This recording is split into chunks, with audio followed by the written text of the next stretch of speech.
At 41, I stood at the edge of my own wedding reception and listened to my mother tell 300 people that I had scammed the man I loved into marrying me.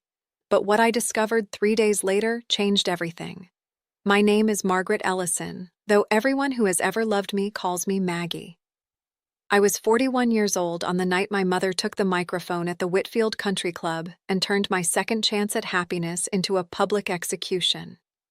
I want to tell you what happened before that night and what happened after, because I think there are women watching this who have sat quietly through their whole lives while people mistook their kindness for weakness. I was one of those women for a long time. I am not anymore. I had been a widow for 6 years when I met Daniel Reyes.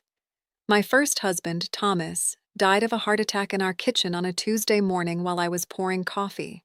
And for a long time after that, I did not think I would ever again feel the particular warmth of being someone's whole world.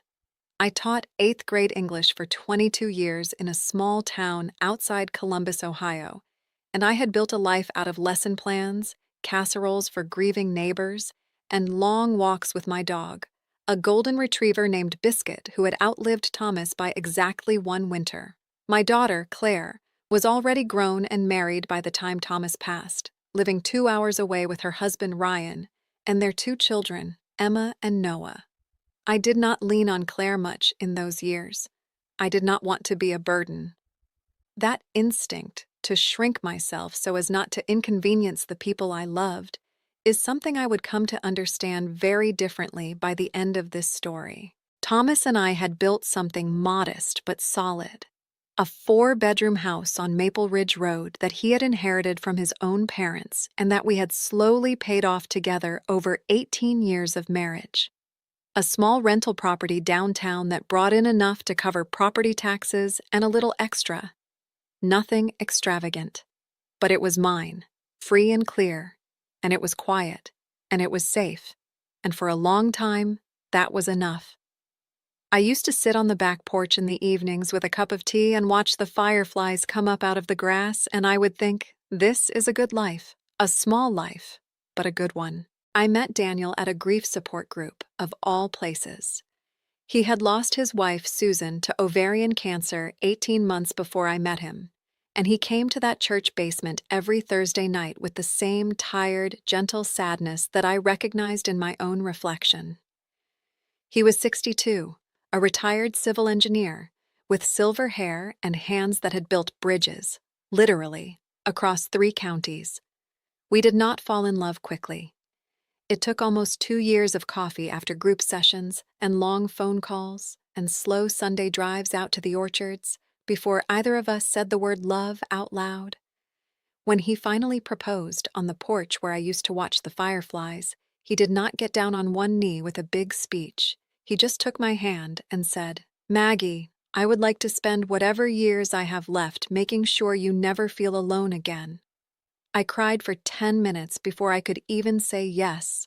My daughter Claire seemed happy for me at first. She hugged me hard when I told her, and she cried a little too, and she said, "Mom, you deserve this." I believed her completely. I had no reason not to. But somewhere in the 8 months between the engagement and the wedding, something shifted in my family, quietly, the way a house settles before you notice the cracks in the wall. It started with small comments from my mother, Dorothy, who had never quite forgiven me for what she called moving on too fast, even though it had been 8 years since Thomas died. It continued with Ryan, my son-in-law, asking oddly specific questions at Sunday dinners about whether Daniel and I had signed a prenuptial agreement and what would happen to the house on Maple Ridge Road if anything happened to either of us. I answered honestly each time because I did not yet understand that honesty, in a room full of people counting your assets, is a kind of vulnerability. I want to pause here and say something important because I think it matters for anyone listening who has been the quiet one in her own family for too long. I was not naive. I noticed the questions. I noticed the way conversations changed when money came up. But I loved my daughter, and I loved my mother, in the uncomplicated way you love people simply because they are yours. And I told myself that love and kindness cost me nothing to extend. even when I was not entirely sure they were being returned. I did not yet know that kindness without boundaries is a door left unlocked. I would learn that lesson slowly and then all at once. The wedding was small, just under 300 guests, held at the Whitfield Country Club on a warm October evening with string lights strung between the oak trees on the terrace. Daniel wore a gray suit that matched the color of his hair, and when I walked down the aisle in a pale blue dress, because I did not feel it was my place to wear white a second time, he cried before I even reached him. I remember thinking in that moment that I had never in my life felt so completely and gently seen. It is important that you understand how happy I was, because it makes what happened next so much harder to describe. We were nearly finished with dinner, the toasts already given by Daniel's best man and by Claire, who had spoken warmly, almost too warmly, about how happy she was to see her mother finally settled. My mother, Dorothy, had not been asked to give a toast. She stood up anyway in the middle of the dessert course and asked the DJ for the microphone with the kind of casual authority that made him hand it over without question. I remember the exact way the room went quiet, the way 300 forks paused halfway to 300 mouths. "I just want to say something," my mother began, her voice sharp and clear over the sound system, "because I don't think anyone else here is going to say it. My daughter scammed this man into marrying her." A ripple went through the crowd, a collective intake of breath. She kept going. She said I had targeted Daniel because of his pension and his paid-off house on Larkspur Lane, that I had always been good at making men feel sorry for me, that Thomas had left me more than enough and I was simply greedy for more. She said Daniel's own children should be worried. She said it all in the flat, certain tone of someone who believed she was performing a public service. I did not cry. I want you to understand that, because it surprises people when I tell this story. I sat very still in my chair, my hand resting on Daniel's arm, and I felt something in me go cold and quiet, the way a lake freezes over from the edges inward. Daniel stood up immediately, gently took the microphone from my mother's hand and said only, "Dorothy, I think it's time you sat down," before handing it back to the DJ and asking him to play music. He did not defend me loudly. He did not need to. He simply took my hand under the table and held it, and that was enough. But what my mother had said out loud, in front of 300 people, was not actually the thing that frightened me most that night. What frightened me was the look on Claire's face. She was not shocked. She was not scrambling to defend me. She was watching her grandmother with an expression I can only describe as careful, calculating relief, as if something she had wanted said out loud had finally been said, and now she did not have to be the one to say it. 3 days after the wedding, while Daniel and I were still unpacking wedding gifts in the house on Larkspur Lane that would now be our shared home, I received a text message that was clearly meant for someone else. It came from Claire's number, but it was addressed to Ryan, and it must have been sent to me by mistake, perhaps because my name and Ryan's mother's name were both saved as Mom in her contacts, or perhaps because grief and haste make people careless. The message read, "Grandma did her part at the wedding. Now we just need Mom to feel isolated enough to sign the house over before she realizes what's happening. The lawyer said if we move fast, we can have both properties in a trust before Daniel's kids even think about a will." I read that message 4 times before I understood what it meant. Then I read it a 5th time, sitting on the edge of the guest bed surrounded by gift bags and tissue paper, and I felt the particular, specific cold of realizing that the people who were supposed to love you unconditionally had instead been quietly building a case against you. I did not respond to the text. I did not call Claire screaming, though God knows I wanted to. Instead, I did something that surprised even me.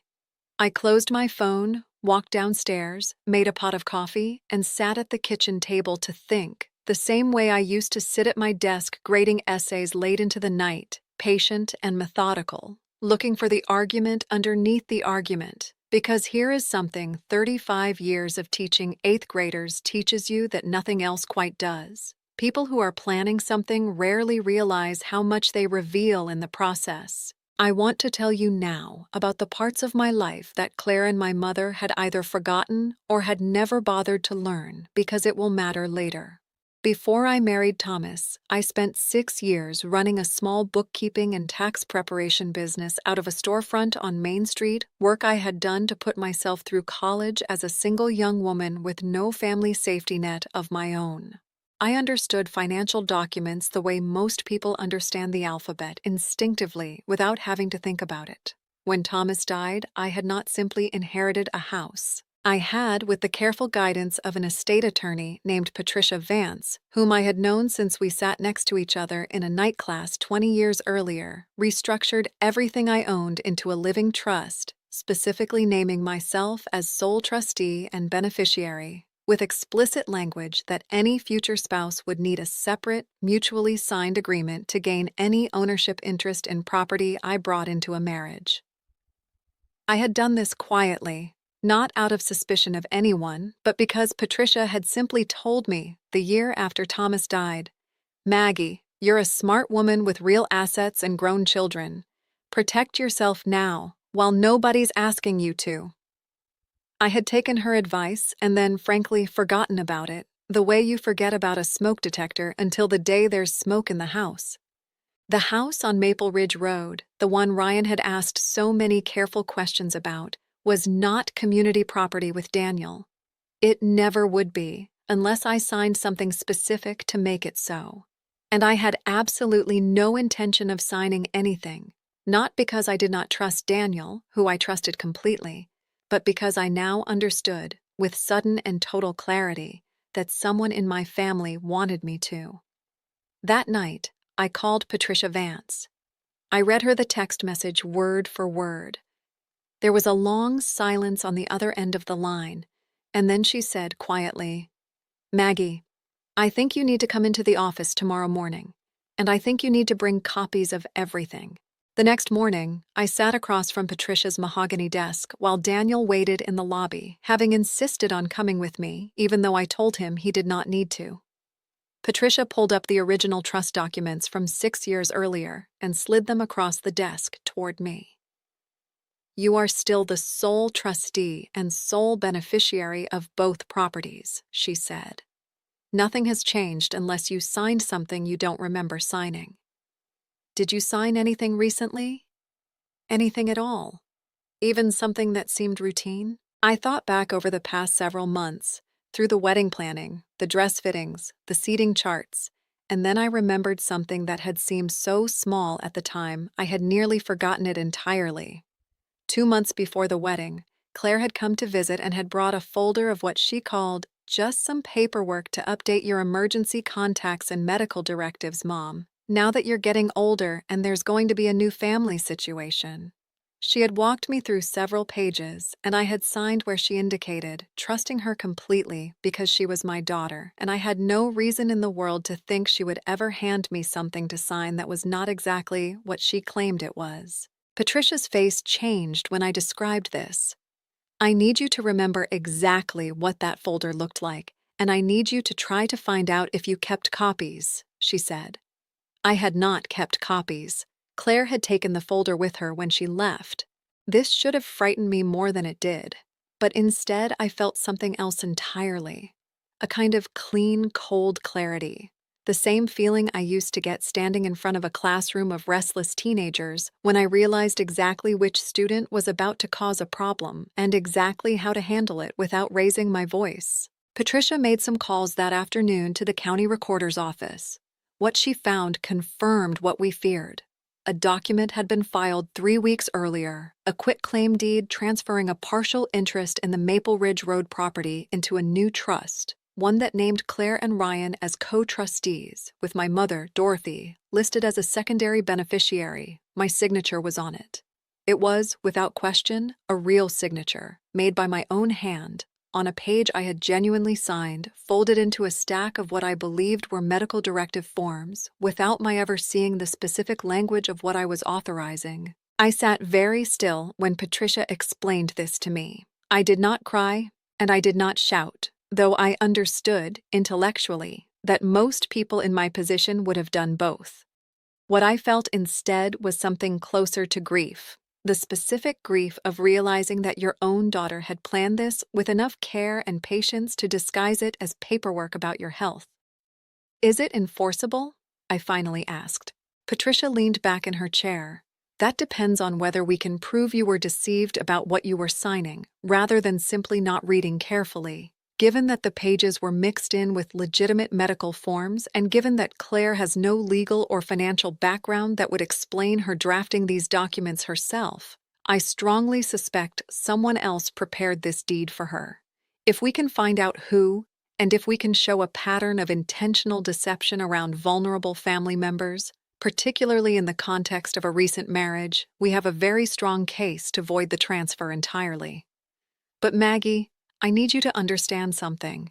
This is going to get uglier before it gets better, because the moment we move to void this deed, your daughter is going to know that you know. I thought about that for a long moment, looking out Patricia's office window at the parking lot below, at ordinary people going about ordinary Tuesday afternoons, buying groceries and picking up dry cleaning, none of them knowing that their families would ever try to take something from them while calling it love. Good, I finally said. Let her know I know. I'm tired of being the only person in this family who doesn't. Over the following 2 weeks, I did not confront anyone. I did not call Claire and demand answers, though every instinct I had wanted to. Instead, I did what I have always done best, which is watch and listen and gather information quietly while everyone around me assumed I was still the same soft, agreeable woman who had spent 40 years apologizing for taking up space. Daniel, for his part, was extraordinary during this time. He never once suggested I was overreacting, never once told me to let it go for the sake of family peace, the way so many husbands might have. Instead, he sat with me every evening while I went through old emails and bank statements, and one night he said something I have never forgotten.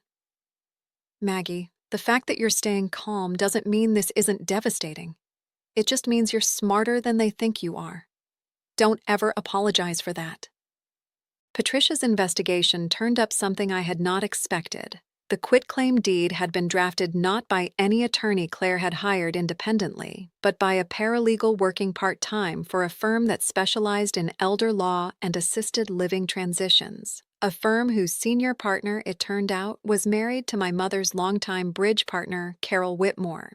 When Patricia's office requested billing records through a formal discovery process after we filed to void the deed, we found something that made my hands genuinely shake for the first time in this entire ordeal. An email, sent from Ryan's work account, forwarding a glossy brochure for a place called Sunnybrook Senior Residences, along with a note that read, "Once we get the trust restructured, we should start looking seriously at moving her in here within the year. It's for her own good, honestly, and it solves the housing problem for good." The housing problem. That was what my life, my marriage, my home had become in the private language of my own family.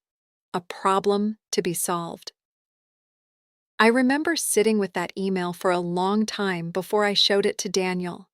Not because I wanted to hide it from him, but because I needed a moment alone with the full weight of it first.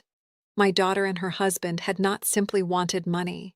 They had been planning, in very concrete terms, to eventually move me out of my own home entirely into a facility I had never asked for and did not need, freeing up the Maple Ridge Road property to be sold or rented for their benefit, all while my own mother lent her voice and her public humiliation of me at my wedding to help make it happen, presumably to keep me destabilized and dependent on the family narrative that I was fragile, foolish, and in need of being managed. I want to say clearly, for anyone watching who has faced something similar, that this kind of betrayal does not usually announce itself with a villain twirling a mustache. It arrives disguised as concern. It arrives wearing the language of love. It's for her own good. We're just trying to help. She's getting older and things need to be handled. I had heard versions of these phrases my entire life, and I had always assumed they came from a place of care. I was learning slowly and painfully that the same words can be used as a costume for something much colder underneath: Thanksgiving came 5 weeks after the wedding. Under any other circumstances, I might have found a reason to stay home, to avoid the entire gathering, to protect myself from having to sit across a table from people who had tried to quietly dismantle my life. But Patricia and I had discussed exactly this scenario, and we had made a decision together. If my family wanted to perform a version of togetherness in front of everyone, then I would let them, right up until the moment I didn't. The dinner was held at Claire and Ryan's house that year, a large colonial on a cul-de-sac, with a dining room that could seat 14 comfortably. My mother was there, along with my brother Stephen and his wife, Claire's 2 children, Emma and Noah, and several of Ryan's relatives who had driven in from out of state. Daniel came with me, calm and steady as always, his hand resting lightly at the small of my back as we walked through the front door. I smiled. I complimented the centerpieces. I helped carry dishes to the table. Anyone watching would have thought I was simply a woman enjoying a family holiday. Dinner proceeded normally for the first hour, filled with the ordinary noise of a large family meal, children negotiating over mashed potatoes, adults discussing football and weather and the price of gas. It was Ryan, ultimately, who opened the door I had been waiting for when he raised his glass during a lull in conversation and said, with what I can only describe as premature confidence, "I just want to say we're really glad Maggie's settling into this new chapter with Daniel, and we're glad the family is starting to look toward the future together, all of us, as one unit." He looked directly at me as he said it, and I understood immediately that this was meant to be an opening, an invitation for me to begin discussing the house, the trust, whatever version of the conversation they had planned to have with me that evening. I set down my fork. I folded my hands in my lap, the same posture I used to take in front of a classroom right before delivering news a student did not want to hear. "That's a lovely sentiment, Ryan," I said, my voice even and pleasant. "I actually think this is a wonderful moment to talk about the future since you brought it up. Patricia, would you mind?" I had not mentioned to anyone at that table that Patricia Vance was sitting quietly in Daniel's car outside, per our plan, ready to come in if needed, with a folder of documents in her briefcase. Daniel excused himself for a moment and returned 2 minutes later with Patricia beside him. The table went silent in the particular way a room goes silent when people sense, before they understand why, that something has gone terribly wrong for them. Patricia did not raise her voice. She has never needed to. She simply set the folder on the table, opened it, and said, "Good evening, everyone. My name is Patricia Vance, and I'm Margaret's estate attorney. I'm here because there are some documents that need to be discussed in front of the family, since apparently several members of this family have already discussed them privately, without Margaret's knowledge or consent." I watched my mother's face go pale. I watched Claire's hand tighten around her wine glass. Ryan started to speak, something about how this was not the time or place, and Patricia simply held up one hand, not unkindly, and said, "I think Thanksgiving dinner, with the whole family present, is exactly the time and place you all chose when you decided to plan this out of Margaret's home over the course of several months. I'm simply following your lead." She laid out the timeline calmly and clearly, the same way I had once explained a grammar rule to a room of skeptical 14-year-olds, patient, factual, allowing the truth to do the heavy lifting rather than raising her voice to compensate for a weak argument. She described the quitclaim deed, disguised among medical directive forms. She described the email about Sunnybrook senior residences. She described the paralegal connected to Carol Whitmore's husband's firm. And then she said, "As of this morning, the county has formally voided the fraudulent deed based on clear evidence of deceptive execution. Margaret remains sole owner of both properties on Maple Ridge Road and downtown, exactly as she was before any of this began." Nobody spoke for what felt like a very long time. Emma, who was 16 and had been quietly following the conversation with wide eyes, finally broke the silence by asking, in the small, uncertain voice of a teenager realizing her parents were not who she thought they were, "Mom, is this true? Did you and Dad try to take Grandma's house?"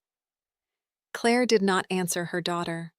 She looked at me instead, and for the first time in this entire ordeal, I saw something crack in her composure, something that might have been shame or might simply have been the fear of consequences finally arriving. "Mom, it wasn't like that," she said. "We were trying to protect the family's assets. You're not thinking clearly. Marrying someone at your age, and we were worried." "You were worried about my house," I said calmly, cutting her off for the first time in my adult life. "Not about me. If you were worried about me, Claire, you would have talked to me. You would have sat across this table and asked me what I wanted for my future, instead of forging a path around me because you had already decided I was too foolish to be trusted with my own decisions." I turned to my mother next, and I felt my voice stay level even as something in my chest ached in a way I cannot fully describe. "And you stood up at my wedding, in front of everyone I love, and called me a scammer, so that everyone in that room would already believe Claire and Ryan's version of events before anyone even asked me for mine. That wasn't concern, Mother. That was a strategy." My mother did not deny it. That silence told me everything I needed to know. I did not scream. I did not throw anything, though every part of me understood in that moment why some women in my position might have. Instead, I stood up from the table, and I said the thing I had been rehearsing quietly to myself for 2 weeks, not out of cruelty, but because it was simply, finally, true. I spent 40 years making myself small so that this family would never have to make room for me. I raised Claire alone for 2 years while Thomas worked overtime to keep this family afloat. I sat with my mother through 3 surgeries and never once asked for anything in return. I did not marry Daniel because I am foolish or desperate. I married him because for the first time in a very long time, someone looked at me and saw a whole person instead of a problem to be managed. I am not going to apologize for that. And I am not going to sit at a table where the people who claim to love me most have spent months planning how to take my home and my dignity out from under me. Ryan tried once more to salvage the moment, muttering something about how this was all a misunderstanding that had gotten out of hand. Patricia, still standing beside me, said simply, "Given the paper trail we've assembled, including the falsified signature context on the deed, my recommendation to Margaret is that this misunderstanding may warrant a formal referral for elder financial exploitation, given her age bracket and the deliberate deception involved. That's a decision Margaret will make on her own timeline, not tonight." I did not press charges that night, and in fact, I ultimately chose not to pursue criminal charges against my own daughter, though Patricia assured me I had every legal right to. I made that choice slowly over the following weeks, not because I forgave what had happened, but because I understood that Emma and Noah, my grandchildren, would carry the weight of watching their mother go through a criminal proceeding for the rest of their lives, and I did not want that particular grief to be the inheritance I left them. Instead, Patricia and I structured something else entirely. The Maple Ridge Road property and the downtown rental were placed into an irrevocable trust with a very specific, ironclad clause, one that named Daniel as a beneficiary only in the event of my death, and that placed the ultimate control of both properties permanently into a fund designated for Emma and Noah's college educations, to be administered by Patricia's firm and released only upon proof of enrollment, completely outside the reach of either Claire or Ryan. I wanted my grandchildren to have something real and untouchable, something that could never again be quietly maneuvered around a Thanksgiving table. I did not speak to Claire for almost 4 months after that dinner. It was the longest silence we had ever had between us, and there were nights I cried harder over that silence than I had cried over the betrayal itself, because grief for a daughter who has hurt you does not stop being grief just because it is justified. Daniel held me through those nights without ever once telling me I should simply move on or forgive too quickly for his comfort. "Take whatever time you need," he told me once. "I'm not going anywhere, and neither is my patience." Claire eventually reached out in the spring, not with an apology delivered over the phone, but with a handwritten letter, 4 pages long, that arrived at the house on Larkspur Lane on an ordinary Tuesday. In it, she admitted that Ryan had first raised the idea of protecting the family assets after his own father had lost significant savings to a predatory financial advisor late in life, And that fear, more than greed, had driven her initial willingness to go along with it, though she acknowledged painfully that fear did not excuse deceiving her own mother. She wrote that watching Emma's face across the Thanksgiving table, watching her daughter's realization that her parents had lied, had been the moment everything finally became real to her in a way it hadn't before. She asked humbly whether there was any path back to a relationship with me, understanding fully that I owed her nothing. I did eventually agree to meet her at a small coffee shop halfway between our two towns, a neutral space that belonged to neither of our histories. We talked for 3 hours. I told her, clearly and without cruelty, that I loved her completely, and always would. But that love and trust were no longer the same thing in my mind, and that trust would need to be rebuilt slowly, through actions rather than letters, over a period of years rather than weeks. She agreed. It has, in fact, taken years, small and steady, family dinners with clear boundaries, holidays where certain topics remain permanently off the table, birthday cards that arrive without hidden agendas folded inside them. Ryan and I remain more distant, though civil, and I have made my peace with the fact that some relationships heal into something different rather than something fully restored, and that this, too, can be its own kind of resolution.